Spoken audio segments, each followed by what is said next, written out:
And ఈ machine వచ్చేసరికి creasing, perforation and scoring అవుతుంది. సో మేజర్లీ మనం వాడేది స్కోరింగ్ కి మీకు ఇందాక చూపించిన sticker cutting and cutting machine వాడుతున్నాం.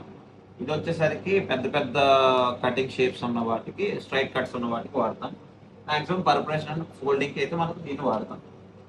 సో ఇది పర్ మినిట్ అరౌండ్ 1039 వరకు తీసేస్తుంది. ఇది ఇక్కడ వస్తుంది. అండ్ నెక్స్ట్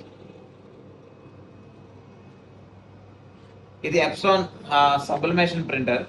ఇది ఓన్లీ ఫర్ సబ్లిమేషన్ పర్పస్ వాడుతున్నాం, బట్ ఇది రకరకాలుగా కూడా వాడవచ్చు. బట్ ఇప్పుడు మనం అయితే ప్రస్తుతానికి మనకి ల్యాండ్ యార్డ్ హోల్సేల్ సప్లై కూడా ఉంది కాబట్టి, అండ్ మన మేజర్ బిజినెస్ వచ్చేసరికి కూడా అదే.